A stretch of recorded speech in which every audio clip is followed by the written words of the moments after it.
El flash, disparado por el mecanismo fotográfico oculto en las entrañas de la máquina, le deslumbró más de lo habitual cuando descargó sobre su rostro los 4 relámpagos seguidos. Luego, le pareció recordar vagamente que una de las veces había entrecerrado los ojos o fruncido el ceño. Pero eso no justificaba el hecho de que las 4 fotografías ofrecidas, en una tira de cartulina barata todavía húmeda, que había sido literalmente vomitada por una de las aberturas de la máquina, mostraran el rostro de un hombre distinto. No se reconoció ni en las facciones, ni en el cabello canoso, ni en la expresión asustada de la persona de las fotografías. Tampoco lo explicaba la molesta sensación, mezcla de asco, angustia y temor, que había experimentado al sentarse en el taburete y hacerlo girar para adecuar su elevada estatura a la altura de la flecha negra que había marcada al lado de las instrucciones para el uso de la máquina. Ni el olor repugnante, anormal, que le había agredido al entrar en la cabina y que le había perturbado tanto como, creía, perturban los olores de las habitaciones que abren después de llevar cerradas varios años, y el peculiar olor de los cementerios en verano. Olía como se figuraba que debían oler los viejos panteones y las viejas criptas, un olor absurdo, inexplicable, porque el interior de aquella cabina de fotografía instantánea estaba continuamente ventilado, pues solo una cortinilla de tela negra aislaba el interior del exterior, y porque no era verano, sino invierno. Casi sonrió al pensar que tampoco estaba en un cementerio, en una cripta o en un panteón, pero olía a rancio, a polvo acumulado y a materias orgánicas en descomposición, y las 4 fotografías que le había entregado la máquina, tras una especie de gruñido, no eran las suyas. La única explicación posible era que pertenecieran al anterior usuario, ya que en esos aparatos automáticos las fotografías tardan cierto tiempo en salir, a veces, incluso, muchos minutos. A él mismo le había sucedido años atrás. Un defecto de mecanismo, le dijeron. Quizás el anterior usuario, el propietario de aquella cara envejecida, asustada, se había marchado, cansado de esperar unas fotografías que no recibía y pensando que debía efectuar una reclamación al nombre y al teléfono indicados en una pequeña placa metálica. Hay máquinas defectuosas y otras que se averían, pensó Elías, y esta era una de ellas, lo cual podía significar que sus fotografías no saldrían o, en el mejor de los casos, que aún tardarían varios minutos en salir. Esperaría, no tenía prisa. Por unos momentos, la situación le pareció divertida, pensando en la posibilidad de que la avería o el defecto de la máquina estuviera obsequiando a diario a unos clientes las fotografías de otros.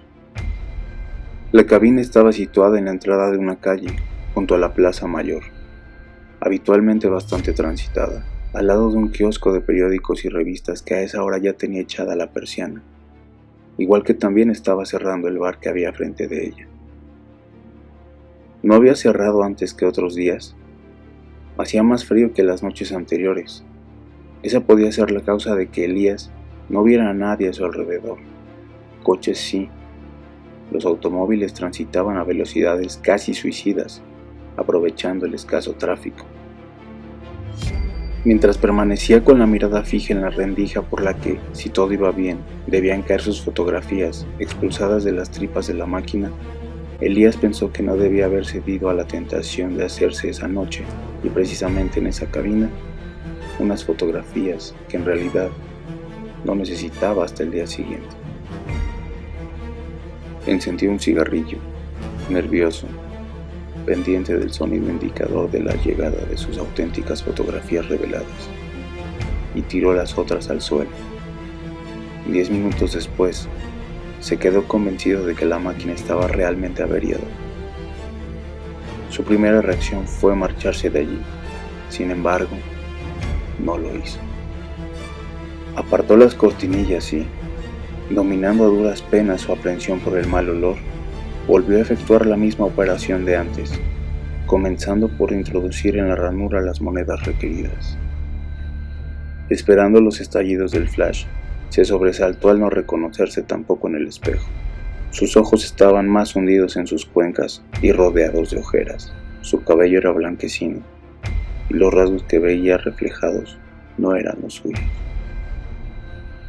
Notó una opresión en el pecho, como le sucedía siempre que lo dominaba el nerviosismo, y salió apresuradamente de la cabina después de los 4 fogonazos indicativos de que la nueva operación fotográfica seguía su curso.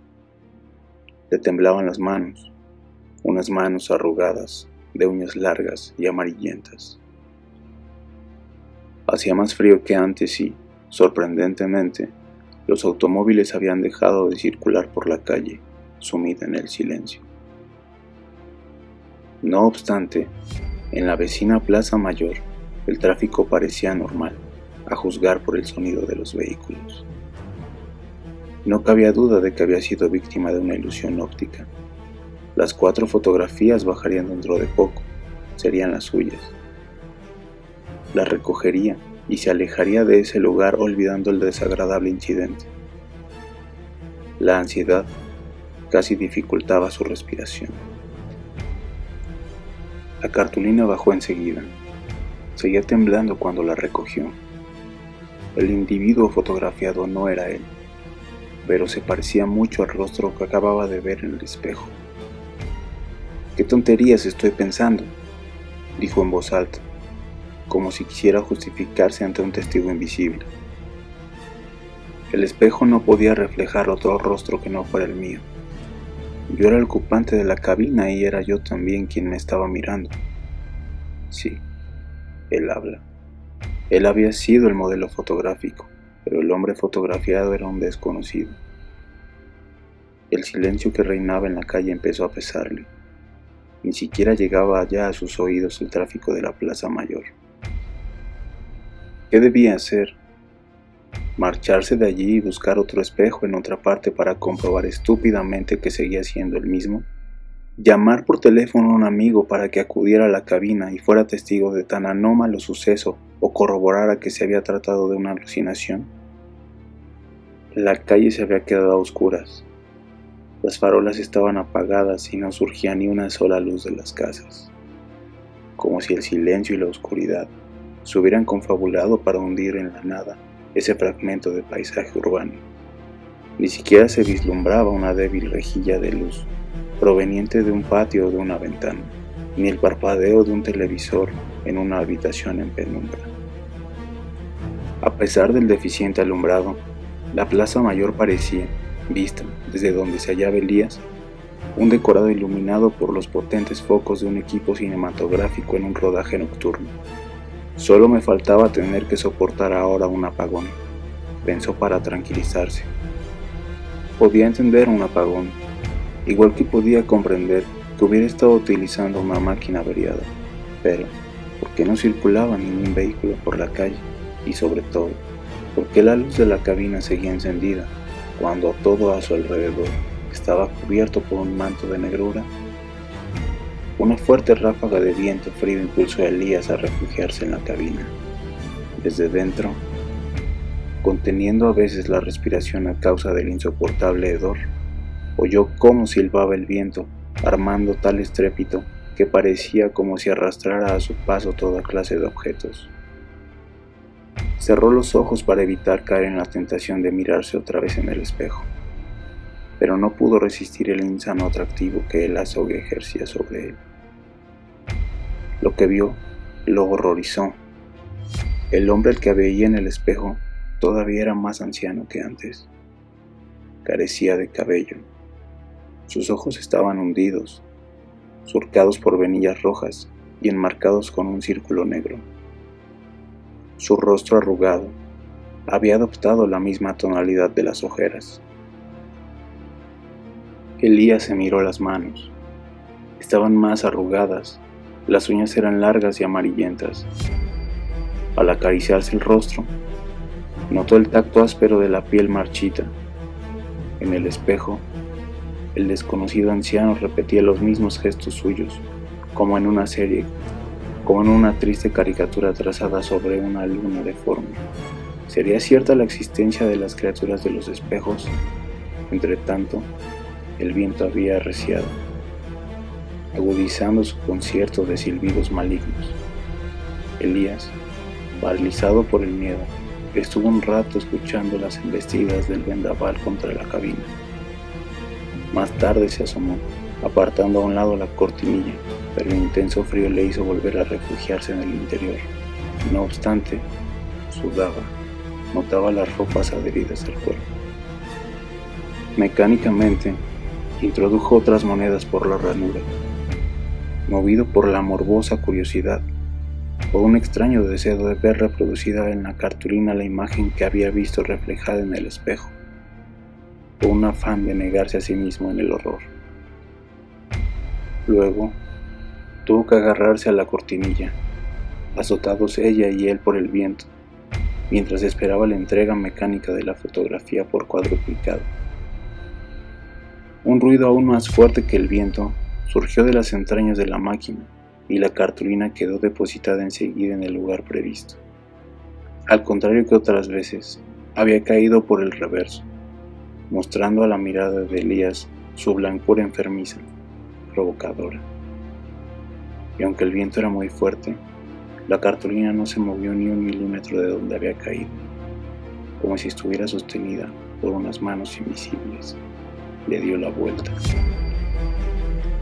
Las fotografías correspondían al mismo hombre de antes, deformado por una vejez progresiva, pero era reconocible pese a todo.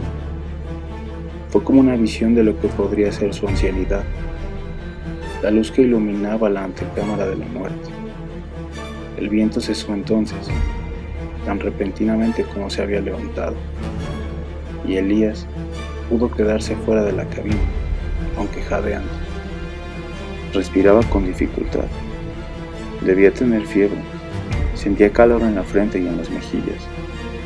Pero cuando quiso comprobarlo, llevándose una mano a ellas, el tacto de la piel reseca rechinando contra sus dedos arrugados, le produjo tal sensación de horror y asco que quiso gritar.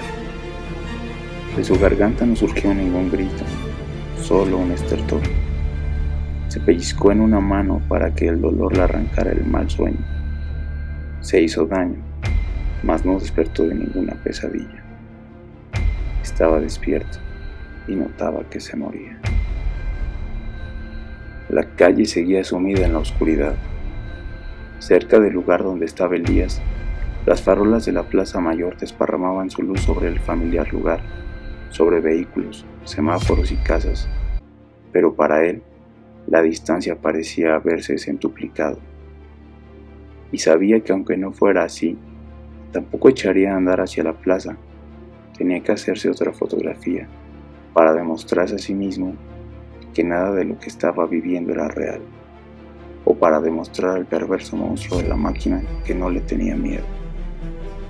Cuando volvió a entrar a la cabina, no podía recordar su nombre ni era capaz de saber por qué estaba allí, a esa hora tardía, haciéndose unas fotografías instantáneas. Todavía le quedaban unas monedas sueltas para introducir en la máquina, las últimas. Se sentó en el taburete acondicionado para su estatura y miró de frente, con valentía, a la figura del espejo, casi un esqueleto con los huesos recubiertos por una piel cenicienta y vestido con un traje del que pendía como si fuera una percha, como un maniquí aterrador. Esta vez, los 4 flashes disparados por la máquina le produjeron una especie de ceguera. Apenas pudo ponerse de pie y tuvo que agarrarse a la cortinilla para salir afuera de la cabina. Así, agarrado a la áspera tela, esperó la salida de las fotografías, que llegaron precedidas por el estrépito acostumbrado. Las cogió con una mano, esforzándose, sin soltar la otra de la cortinilla, y las examinó a la luz interior. Las 4 fotografías eran iguales. No había ningún matiz que diferenciara una de otra. Consistían en instantáneas de una calavera, con las cuencas de los ojos vacías, con la oquedad de la nariz, con la boca abierta, en una estúpida sonrisa sin labios. Elías cayó al suelo antes de que pudiera volver a mirarse en el espejo. El tráfico se había reanudado, no abundante, pero sí ruidoso. Lo último que vio fueron los huesos de su mano derecha, que se había quedado torcida en grotesca postura, apenas a un palmo de su rostro, y dedicó su pensamiento postrero a imaginar el titular con el que el periódico daría la noticia de la extraña aparición de un esqueleto, vestido con ropa a la moda, dentro de una cabina de fotografías instantáneas.